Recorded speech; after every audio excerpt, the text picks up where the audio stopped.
All right, everybody, welcome back to the Nate Jones story. Yes, sir. Yes, sir, Monty. Nice to see you. Let's have some fun. Well, first of all, thank you for coming up on here live with us, live from the ABC Boxing Gym over here on West Division. Yes, sir. How's it feel to be you today? Feeling good, man. That's great to hear, man. We know you're just getting back in town from an awesome fight, man. We want to hear some details, man. What's been going on? Well, I've been just got back from Philadelphia training a young man by the name of the real deal Dylan Price, 118 pounder, good fighter, um, on his way to being a champ contender, we should be fighting for a title our next couple of fights. So we're on our way. Okay. So Devin Prince, that's the Dylan Price. Dylan Price. That's the up and comer. How would you describe his fighting style? How would you describe his achievements? Well, he's very crafty like myself, and that's the first thing I noticed about him when I first met him. Um, 10 years ago, when he was a young man trying to make the Olympic team, and watching him come up when I seen Sean Simpson, Shamondre Thompson, Earl Spence, one of them guys, he was a junior, and he was dominating him and his young brother. And I always liked him. I thought he was very crafty, and always stayed in contact with him. And one day his father called me and asked me that they want to be accept me into the camp, and I said, "Yeah, let's go." And I've been there ever since. That's awesome. That's awesome. Uh, yeah, we the last update we got, we had a second round knockout. So congratulations to you guys. We definitely see many more successes coming y'all's way. So Yes. keep it going, man. What can fighters expect to gain from your training and your experience? Because it's obviously working for this fighter in particular. Because, well, I know the game, you know what I'm saying? When fighters look in my eyes, they can tell I'm telling the truth, and they know my substance is real. So that carries a young man a lot.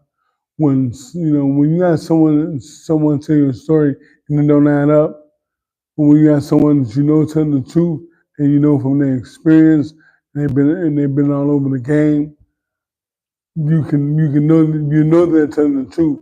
And it's hard to that's the big thing in the sport when it's real. When you know the game, you teach from experience, not teach from a book or teach from what you heard. Teaching the game from experience and looking them young men in their eyes and making them believe in themselves.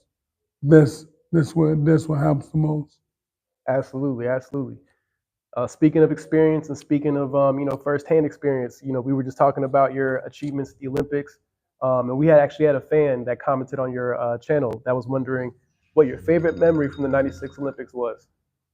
My favorite was winning my medal. When I looked over and saw my mom crying, she was enjoying, and I realized I'm like, man, I really did it. I spoke this to existence because everybody know my story. Know I told everybody in the Olympics in prison I was going to the next Olympics, and they laughed at me. They put an urge in me that they don't know. It drove me to insanity, and I just wanted to prove a lot of people wrong, and I did. And knowing that I can look them kids in the face and tell them I told you, it meant so much to me. And that was the biggest thing that I got from the Olympics. Seeing my mom cry and seeing the happiness and being proud to walk in my neighborhood carrying my medal in my hand, it meant so much to me. Absolutely. The impact that had on your neighborhood, man. It sounds like you had a strong connection with your community here in Cabrini Green. What was the difference coming back with that medal and coming back with that level of honor and respect? How do you feel like that made a difference in the community? Well, when I coming up, I always wanted to be one of the top guys in my neighborhood in sports. I wanted to be one of the Allen Glover and William Gates and Antoine Gillespie. I wanted to be that guy, but I wasn't. When I made the Olympics here, it made me feel like I was bigger and better than all of them because it put an urge in me that I wanted my name to one day be in the newspaper from sports, and boxing gave me that dream, and I did it, and it felt so good to be accomplished. But when I came home, everybody wasn't happy for me, and once I noticed that, I seen the older people in my neighborhood, the old lady, you know what I'm saying? Miss Marion Stamp, she was happy for me. A lot of my friends wasn't. And I started noticing the difference. And it made me say, like, man, she happy, but he's not. He is, but he isn't. So it just made me recognize that and really focus on myself. Everybody was happy for me. And when I seen that, this made me stay more focused and dedicate myself harder in the game. And try to get to that point of being the heavyweight champion. And it was very, very, very, very important to me to get that far. And I kind of did. Absolutely, absolutely. I mean that doesn't occur to a lot of people on that grind, on that road to success. Is that um, the the intentions behind those eyes or whoever it is that's around you, what's going on and what they expect of you or what they don't expect of you, and you overcoming that. So for you personally, who would you say were your greatest supporters in that time in your journey? Oh, my mom, my twin sister. Um, my twin sister was my number one fan. That's why when I came home from Olympics, a year later, I lost my twin sister who was suffering from lupus. And at the funeral, I put some God just said, put it on her neck. And then at the funeral, I brought her a medal to the funeral because I know I was going to give it to her. And that was the bronze medal, my twin sister, Nellie Jones, and I put it on her neck. Wow. Now, finally, the Olympic Committee is giving me another medal. I'm having a ceremony in Indianapolis, Indiana. I've been inducted in the Indiana Hall of Fame, Boxing Hall of Fame in 2025. And I will receive my medal on this 24th, May 18th, 2024. I will receive my medal again from the Olympic Committee. Thought it was honorable for me to put on my sister's neck and give it to me again to be able to show the kids in the city that I did it and to say that they can touch the medal and see what I've done. And that's going to mean so much to me to be able to show it to the young men and young ladies in our community, show them the dream of them doing the same thing as possible. So that's the biggest thing, man. I can't wait to have that medal in my hand. It's been over 20-some years I ain't seen that medal. I gave it to my sister, and God's gonna give me another one. I'll be able to show the kids and be happy, and it'll be the biggest day of my life, man. So I'm going to that ceremony in Indianapolis, picking up my medal, and I'm gonna be the happiest man in the world. This is on May 18th, the Indiana Boxing Hall of Fame. Yes. And is this an open invite? Can anybody show up to this event? Yes, anybody can show up. I will get more in the details and we'll put it on my page. But in the next upcoming days, we'll have all the information for you. But yeah, come on out. Indianapolis, Indiana. We'll be inducted in the 2025 Indiana Boxing Hall of Fame. I will receive my medal at the 2024 inductee of the Hall of Fame. I will be there as a representative for next year. So I'm gonna have some fun and hang out and come back with that medal so I can let these young kids and these young men touch it and feel it and know that it's possible they can do the same thing. Absolutely. Big congrats. Yes. It's good to get recognized. That's what's up. Thank you. So now that you are considered an expert, I would say, and I'm sure all of your peers among you would say the same thing. You're definitely experienced and you definitely know what you're talking about as far as professional boxing is concerned. What happened with the Ryan Garcia and Devin Haney fight? Well, it was so many smoke screens thrown in there that Ryan them distracted Devin Haney, and Devin Haney fell for the trap. He just knew he was gonna knock him out. Almost everybody in America thought the way Garcia was acting that he was on drugs and everything. No, Garcia was training. He hit you with the rope-a-dope and you fell for it. And you came at him like he couldn't punch. And you forgot that you was fighting a puncher. And he caught you and knocked you out. I think Devin's a better fighter than him. I think Devin needs some fine wine tuning. I think Devin, next training camp, should have Nate Jones as his trainer. I promise you, we will win and we will dominate in our next performance if I'm part of the team. I like Devin. I like his dad. I know his dad get all over the place every now and then, but that's his son. I understand. I respect his authority, but he needs a trainer, a real someone that's really know the game, someone like myself or one of the top guys in the game. Like you know, I think I'm the best trainer in boxing. It's a lot of great other trainers as well. You know what I'm saying? I remember that training with Buddy McGirt. I remember I was with Emmanuel Stewart one day, and he said to me, he said, Nate, you're gonna be one of the best trainers in the history of boxing.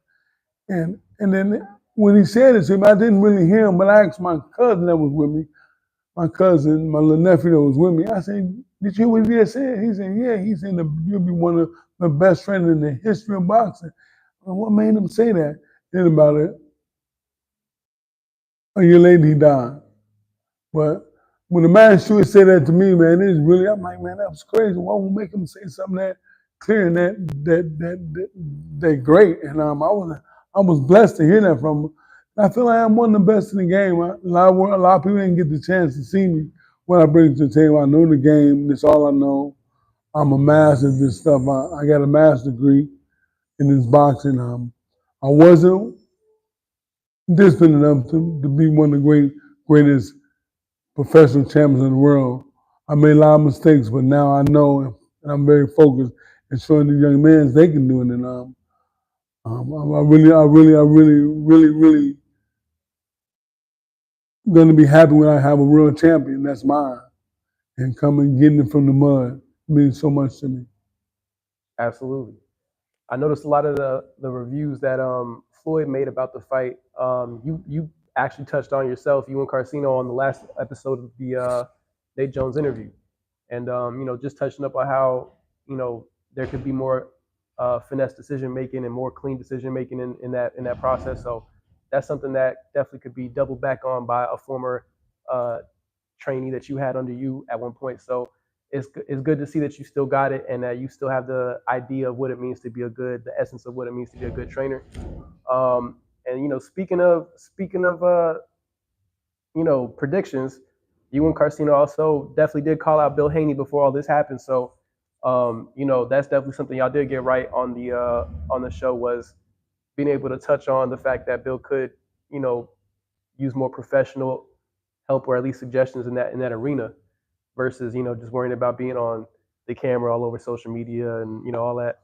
I didn't take the same approach. I like Bill a little bit more. I can do a little bit more. I'm respecting where he's coming from. But ain't nothing, that's his son. He's gonna do that. You're down for your son. You're down for your daughter.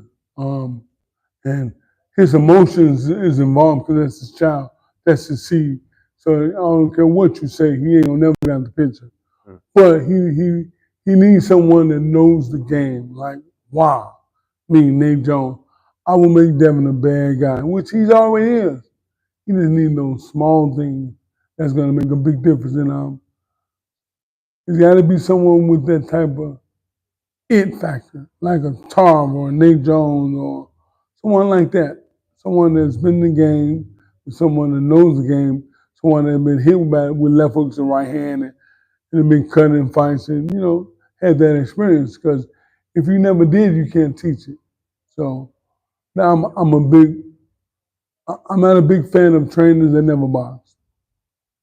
I'm a man who's still boxed before.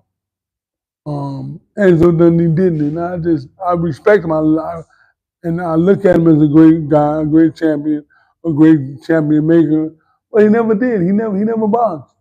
You can't teach basketball if you never played it. You can't teach Spanish if you only speak English. There's no ways. But I'm not a big fan of that. But I do respect Angelo Dundee as a historian. But as a trainer, if you never did, you can't teach it. I'm a big fan of that. Absolutely, absolutely.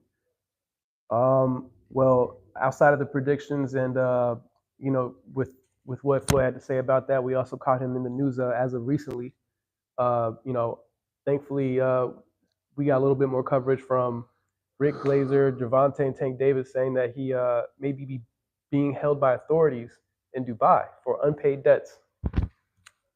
Floyd, I don't know the details of that, but Floyd like money, and I mean, Floyd do a lot of business moves all over the country. He's a businessman. I hope he take care of it, handle it so he don't make himself look bad and have a lot of people talking shit about him. Get it done, give them their money. You got plenty of it, pay them, take care of your bill, and get it over with, and come back to America. That's it. I wish the best for him, though. Absolutely. Definitely enough said on that. Are there any fights in particular coming up that you want to pay some special attention to? Got you excited? I'm looking for Errol Spence back in the ring. I think I want to see him. I don't think he don't need that big guy, that 6'6" guy. He don't need him. I think he need a different opponent. I think he need to get himself in shape and get himself back in rhythm. Then he can fight the guy. I think he'll make an ass of him. I think he'll walk on, he'll run him down the commode. But if he fight him now, I think it'd be a bad look for him. It could be a bad look for him, but get back in the game, Errol Spence. You're a great fighter. I believe in you. I like you. I respect you. So just do it a little bit more smoother. Don't take the big fights right now. You know what I'm saying? Come back in the game, learn from your mistakes, learn from that ass whooping, because the ass whooping can humble you. And I know that Crawford fight humbled you. And but I like you. I think you still come back. I could see you beating anybody, anyone, including Crawford, if you're on top of your game. So come back. I know you from the amateurs. I'm a phone call away if you need me. Hand your business, my brother, and you stay great. Now, for anybody watching, you're more than welcome to ask questions. We have Nate live. This is not an edited, produced production. We have actual in the flesh, digitally transpiring on the YouTube. James Tony, come on the podcast. Yeah. I want to fight you in an exhibition. Hey man, I'm gonna tell you something. I want to fight James Tony in an exhibition. Let's have some fun, man. I used to kick your butt, but you used to kick mine. You used to give us even good work. We both was good fighters. I know how to fight you. I like it. I like you. You want a great fight. I'm not talking bad on you, brother. I understand that. But I want to fight you in an exhibition. Let's have some fun. We can choose to go all out, or we can choose to be safe. Whatever you want, and it's okay with me. I know we're gonna have some fun. I either sell out Detroit or Chicago. And a lot of people come. I got a name, you got a name. You was a better fighter than me as a professional. I was a better amateur than you. You didn't go to the Olympics, I named me, but I wasn't what you was. But if Jackie Carwin, your trainer, know that our sparring section was a motherfucker. And we had some of the best work ever. And I learned a lot from you, a lot. You're great. You're one of the best fighters ever put the gloves on. I just knew how to deal with you. That's all. And that's how it's fun, man. I know you're not scared. I'm not scared. What we gonna do? Have some fun and get a check. And it may not be a big check. It might be a small check, but it can be a great check. We can make it happen. Detroit or Chicago will sell out. Bobby Hicks, if it's in Chicago as a promoter, and whoever you know in Detroit, we'll sell it out, man. And a lot of real fake players will come out and see this because we have some fun, man. And I know, of course, my people will be there, my family, my friends. We'll have a good time, man. We'll sell out, we'll have a party, we'll talk some shit, and we'll hug each other. And we'll shake each other's hand, man, when it's all said and done. You know what I'm saying? But you know, I used to kick your butt, Tony. Let's have some fun. Let's make some money. And let's don't be afraid of that shit. Don't be afraid. Take the chance. You know I know you. You know I know how to fight you. And let's have some fun. Let's make some money. If God's willing that it can be that successful, let's do it, bro. You saying you want $2 million? Why you want? I don't got no $2 million to give you. I wasn't making that kind of money. You know what I'm saying? I ain't got no $2 million to give you. Why I gotta pay you? Let's get these more promoters involved. Our name are great. We got a lot of followers. I got a decent amount of followers. We can do a good job, make it happen. And I'll train. I'll do it maybe 1 or 2 more times if be. But that's it. After that, I'm gonna call it a day. I'll be done putting on the gloves and talking shit. James Sonny, let's get it. I respect you, but I want to fight you. You heard it here first, live on the Nate Jones Story. You heard it here first. He's calling it out. We definitely have a lot to look forward to with that. That's definitely going to be an exciting situation. So if we can get some promoters together for that, that would be great. You heard the word. Let's make it happen. I want to go on another subject about boxing. A lot of people didn't know. And I'm not going. I'm just telling my story and explaining my story. I'm not knocking nobody or taking nothing from nobody because I'm not that type of guy. One thing I'm gonna tell you is the truth. And boxing coming up in the 90s and the 2000s, it was a couple fights that the world didn't want to see, and the James Toney was one of them. A lot of people didn't want to fight him. He was a handful. But it was one heavyweight that the whole world didn't want to see. He knocked out Lennox Lewis. He knocked down Mike Tyson in a sparring session. He was Mike Tyson's sparring partner. He was a handful in the game. I mean, everyone respected him. Oliver McCall. Now, Oliver McCall was one of the most feared fighters in boxing in the 90s and 2000. I just want to, Oliver McCall didn't box me, and I always wonder why. I remember one time we was in training camp, and Don King called me. He said, "Nate, I want you to come to training camp. Oliver McCall is going to fight David Turin." The fight never materialized because I'm going to explain the story. So I come to Don King family to Orwell, Ohio. I come to Orwell, Ohio. Oliver McCall is there. So we do a media day. We get talking about the fight, and I'm talking about my opinion of Oliver and David Turin. It'll be a tough fight. I think hopefully Oliver wins because he's part of my stable. So a couple hours later, we get to sparring. And I'm having no disrespect, I'm having my way with him. The power that he has and everybody's scared of, I don't feel it and don't see it. His skill set wasn't, my style gave him a lot of problems. And I really was having my day with him. I was having my day with him so much, Don King came to the sparring session the next week, because everybody couldn't believe how I was really, doing with him. So we're in training camp. The second week, the man leaves training camp. He disappears. So we sitting in training camp wondering what's going on. Oliver called and took the van and went somewhere. So we came back. The fight never materialized because I guess he came back and told Don King he didn't want to fight. And to this day, I wonder was it my style that gave him so much problem while the fight was canceled. But McCall, months and months later, we'll be in Chicago. We'll be getting ready to spar with Doc, Von Bean, Montel Griffin, the whole gym. And we'll be scheduling them. Okay, I'm going to get in with Doc, and then Montel will get in, and then I'm going to go through with you, and you switch and go with McCall. And every time I would set up a sparring with McCall, he would wait a minute, and he'll come to me and whisper in my ear, "Hey, Nate, I don't want to box you today. I'll box you later." And I boxed McCall maybe 5 to 6 times in my life. I couldn't box him over 400. But he said no a lot of times. And I'm taking nothing from him. He'll tell you the story too. He's my friend. I love him. But he didn't box me. He was one person everybody in boxing was afraid of. But he didn't box me, man. And you know what I'm saying? And I had my way with him like I had my way with Tony. They two of the best fighters that ever put on gloves.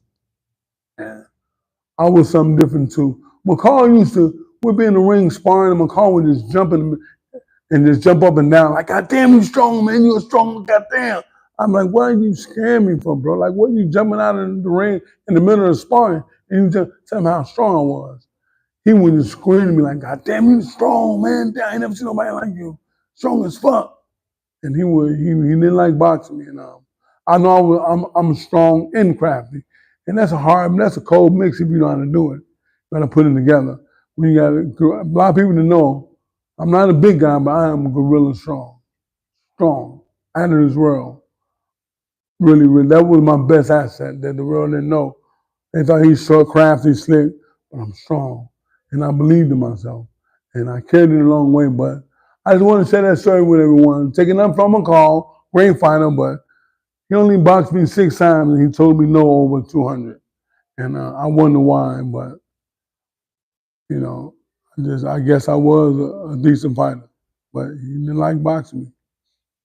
Well, they call him Nate the Snake for a reason. But I got to ask, you brought up a lot of good points. Is there something particular about your strength training or your exercises that sets you apart on your physical? I didn't really strength train. I didn't really take the game as serious as I should have done. What I would do now, man, if I had the opportunity to take that, reverse this thing, I would be dedicated. I would be a Kobe Bryant. But I wasn't, man, and it cost me. And for it was. He worked hard, he wanted it so bad, he could taste it. And I just was the champ in the hood, kicking and drinking, hanging with the guys, and I partied a little bit too much, and I was famous. And Floyd wanted to be great. I wanted to be famous. And they caught it with me. And I regret it. But if I can take him out of hands at times, oh God, how I would be so dedicated to the game. Oh man, I would have been a world champion, the cruiserweight. I would have dominated the cruiserweight, but I just didn't realize.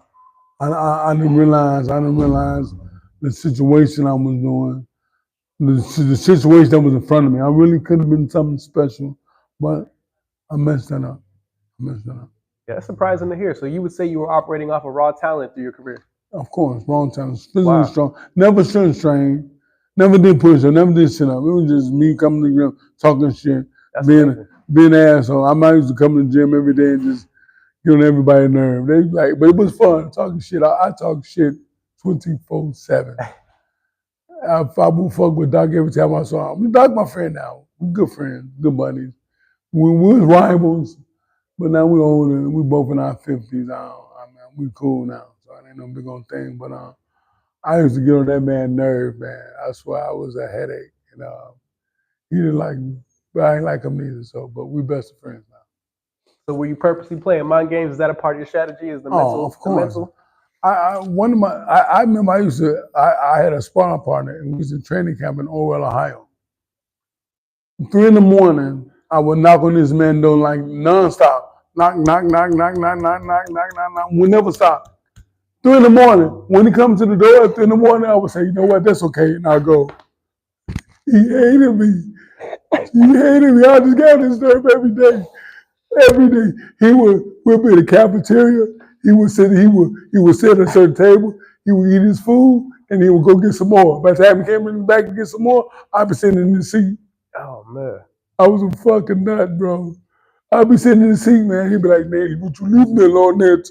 Leave me alone. His name was Joseph. He's one of my friends. He has a great young son. His name is Joseph as well. He's a great champion. He's ranked number one in the nation, 16 and under. He's a bad boy, and his dad was something else. I stay on his nerve every day, man. I bother that man. And I would spar him and kiss him on the forehead. He couldn't hit me. I was a nut. It was a man. I really aggravated that man to the core. That was one thing I did a lot. I aggravated a lot of people. I was an asshole. And now a lot of my friends told me, said, Nate, you was an asshole. I said, for real? And I thought about it, and I was. And but it was bitter being dark-skinned, feel like you weren't going to make it in life and seeing your projects and thinking everybody going to be the same. I wanted to be special. That's why I did those things, ran at night and, ran around the whole Cabrini Green at 3 a.m, and, my hood had my back. Cabrini Green, the whole hood had my back and supported me. The GDs, the Vice Lords, the Stone, everybody. And I was a Coleman Stone, but everybody supported me. They knew not to leave me alone, man. Let them run. Don't bother them. And I came back with a medal. I'm so proud. But if it wasn't for the Cabrini Green guys loving me first, never know where I would have went. If they didn't love me first, you don't know what could happen to me. You would never see the limits. So I probably wouldn't have made it. A lot of people that love me in my hood, man, supported me and liked me so much, and even the opposite gang, leave him alone. And I really, really respected that. That's what's up. That's important. That's what's up.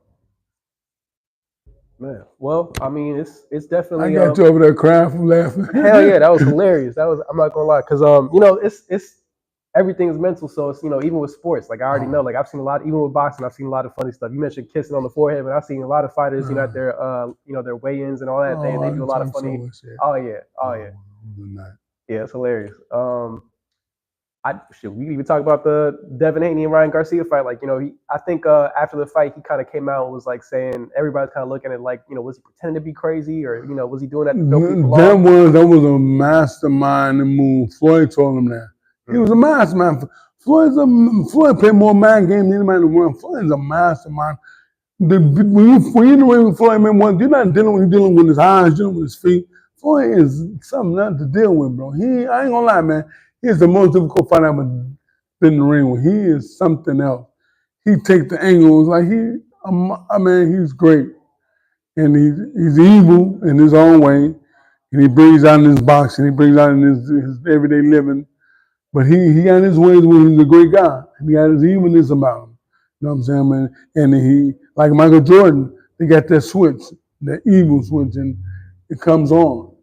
I got it. You know what I'm saying? I can get a bill. I can be something else. You know what I'm saying? But Floyd's a very good thinker. He's very smart.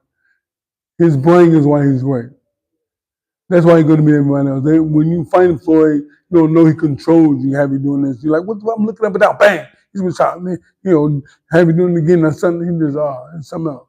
And he'll move the angle. He just got so much to deal with. It ain't just boxing. It's everything. He used the ring against you. He's something else. He's the greatest fighter I ever witnessed. I've seen Muhammad Ali, I've seen Sugar Ray Robinson. I don't know them personally, but I boxed Floyd Mayweather more than anybody in the world. I boxed him over 700 rounds. Damn. But me by being a big guy, I know how to control myself. I can box. Floyd Mayweather and Chris Bird or Alvin McCall or Andre Gallardo. You know what I'm saying? I can box them right next. I know I have very good punch control. And man, Floyd told me one day, he said, Nate, I was with him one day. He picked me up from the airport. I came in town on the midnight on the red eye, and he picked me up from the airport. And I like to drink. So we in one of his we was in a four-door Porsche. I never seen a four-door Porsche before. So we driving in Vegas, and people watching his car. Everybody seen Porsches like that. I'm like, well, everybody's looking at your car. They didn't seen Porsche before. They said, no, they ain't never seen a four-door Porsche. I'm like, damn, this is a four-door Porsche? He's like, man, that's why everybody looking at the car. And so we driving around and we talking. He said, Nate, there's a little drink in the back seat. You can have your drink. So I get in the back, have me a little drink. He drive me shotgun. We talking shit. And we talking. I said, Floyd, I'd have him a couple of drinks. I said, Floyd, you think you'd beat me if you'd had a real fight? He said, he's out to knock you the fuck out, Nick. Damn. And I said, no, you wouldn't. And he said, no, I'm gonna tell you something I never told no one. He turned the music completely off. And he said, Nate, you're the best fighter I've ever been in the ring with. Sparring the real fights. And that shit just numbed my whole body because I couldn't believe he's saying this to me. He turned the music down and looked me in my eye. That's one thing we need. When we tell each other, we always tell the truth. We always look at, hey, look me in my eye, nigga. I'm swear to God, they said this, nigga. Or, don't do that. Look me in my eye. So we always had that thing going on. Look me in my eye. He said, nigga, look me in my eye. He said, you're the best fighter I've been in the ring with. Sparring the real fights. I'm like, for real? At that time, he didn't fall. He never sparred Earl Spence. He never fought Madonna and stuff like that. But at that particular time, I think he haven't fought Oscar. But he has some big names on his list. But he said that to me, and it brought a tear to my eye. I'm like, why would you play with me and say something like that, Floyd? Because I took it offensive. Like, you joking me like I'm a bird or something, nigga. I ain't no duck. Like, you playing with me, nigga. Don't say nothing like that if you don't really treat me. He said, no, I truly mean it. You're the best fighter I've been in the ring with, sparring a real fight. I said, that's the beautifulest thing I ever heard in my life. He said, this thing is crying. And he said, Nate Jones a pussy. He raised out his old roses window down and said, Nate Jones a pussy. Y'all this nigga in my car crying like a girl. I'm like, this shit is crazy, nigga. You said like I'm the bad, like I blew my mind. And I was a Absolutely, motherfucker. absolutely. I was crafty and I was really strong. That's a lot of people didn't understand. I'm a strong guy. To be this age, I'm strong. I'm still strong. And one thing don't go is when you're strong, it shows. I never lost my strength. But other than being slick, I was strong, and that got me a lot. I was stronger than everybody, most likely. You know what I'm saying? And that's before he said, Nate, what made this so difficult? You kept a lot of pressure, and you was heavy. I couldn't deal with you. But it was what he wasn't getting, and it made him a great fighter. Cause I got good feet and I'm strong, and so he couldn't outdance me. I could catch him in the ring, and that made it more tougher for him. But he was slicker, craftier. The one thing I did with Floyd, since he don't box no more, I'm gonna say this much. The one thing I did with Floyd, and a lot of people, I took his thinking away from. I attacked him at a rapid pace, where he couldn't think. He didn't have no time. He was all staying on him. So when I did that sound with him, I had a better time with him. But when I let him load up and get thinking at his head, his brain get to working, then he'll dominate you. But if I took his brain from him, his constant pressure, and when he couldn't think, and crazy punches, kept throwing punches, it made him uncomfortable, and he didn't like that. And so I knew that's the style that worked for me, boxing Mayweather. Yeah, man, we had a lot of good times, a lot of experience. I mean, his grandmother loved me. Ask his family. His grandmother loved me, and I love her. You know what I'm saying? And I remember I went to her funeral when she passed, and Floyd don't go to funerals. He paid for me. He don't go to funerals. He said, I don't go to funerals, man. I can't take it. So I respect it. And so I drove there. I got in my car and drove to Grand Rapids. I had to be there to see her off because she didn't like me when she first met me. But when Mario got to know how sure I was about Floyd and how good a person I was, and how she said that nigga love that nigga got my grandson. I love that nigga. She fell in love with me. And I remember one day she was getting up in age and her dementia was kicking in. And she was in Miami, and Floyd was at a skating rink, and Floyd had her around just to get her mind off stuff and trying to help her out. And they said, Nate, here go Mario. You remember? She was like, they said, hey Mario, do you remember him? And she said, yes, I remember Nate. She said my name, Right. and it brought a tear to my eye, and it brought a tear to her niece and nephew that was with us. And it was beautiful, man. And I cried. She said my name, and I had to go see her off when she passed away. And Floyd gave me a text while I was in the funeral. He said, "Thank you for being there for my family, Nate," and it meant a lot to me. And I turned around and went home. They were taking a long time to do the repast. I was ready to get something to eat, but they were taking too long, and I had to get back.